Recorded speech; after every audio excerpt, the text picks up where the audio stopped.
La Crosse, Wisconsin is a great place to live, work, and play. This is Jason Gilman, the Director of Planning and Development for the City of La Crosse, and my role is basically to make sure that the plans that the city ratifies, that is the council adopts, are implemented. And those plans largely focus on ways that we can improve the city from a quality of life standpoint. But if you break it down into maybe 4 digestible areas, you can think about economics, environmental conditions, social conditions, and cultural conditions. Those are the kind of the pillars of most plans. Implementation, gets done by usually 3 different tools that municipal government has at its disposal. One would be regulation or deregulation. The second would be financial programs that would have some measure of return on the public's investment.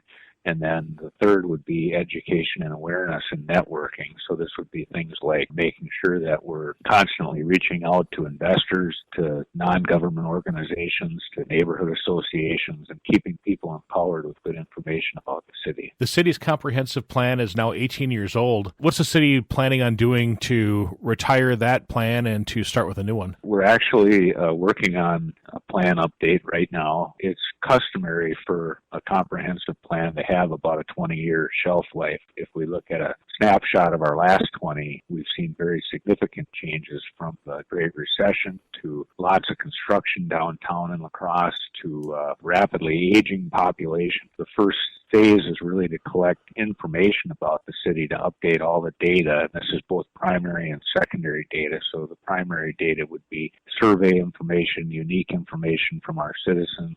Secondary data would be the stuff that's available on the web, from demographics to the Department of Workforce Development and other sources. And we really look at that data in defensive and offensive categories. So the defensive would be decisions over the next decade to mitigate downside risks. So you can think about some of the risks cities are facing, like decaying infrastructure or mental health issues in the community, or aging could be one, although there's a positive side to aging too, but we want to make sure we address the issues that could affect the quality of life of our aging population. Climate action is another one, and several others. And then the offensive side is really to build capacity. How do we make a better city, so that citizens have a better quality of life here than they might elsewhere? And that can be everything from affordable housing and economic security for people to bolstering our neighborhood associations so people can be civically engaged in their city with good information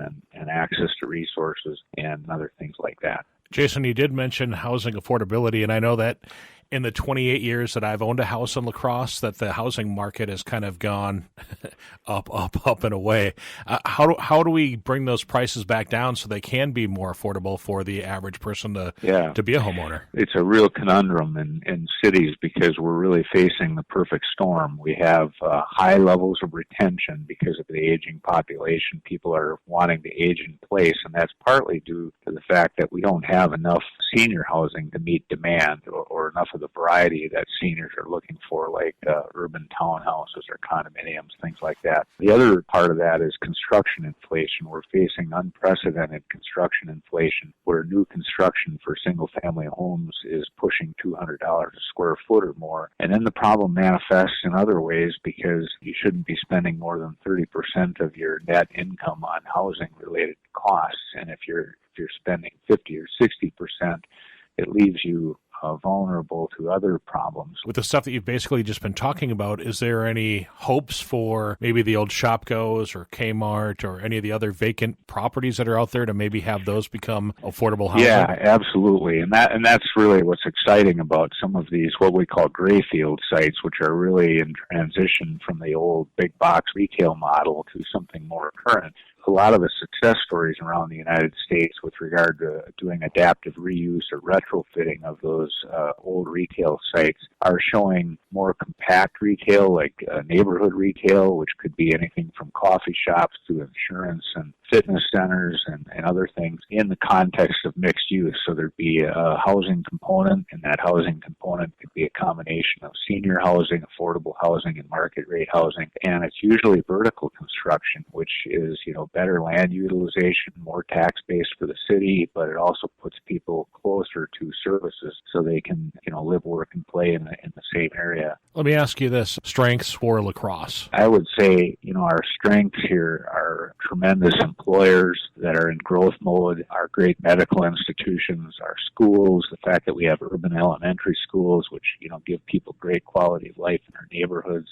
We have beautiful older housing stock, even though some of it needs rehabilitation. It's on the uptick, in terms of investment. So lots of strengths. And then, of course, our natural environment gets talked about all the time with regard to how important that is in your life to have access to nature and recreation. And then external opportunities, I think there are all kinds of them. Things like Viking cruise lines wanting to invest on the Mississippi River and, docking 7 to 12 times a season, and having international visitors enjoy our city and shop at our stores downtown and help our local business owners. And then I would say energy innovation. We've got some great minds in the city with Train Company and our universities and our power companies that are, shifting gears to renewable energy and provide people with more cost-effective services that are more environmentally sound.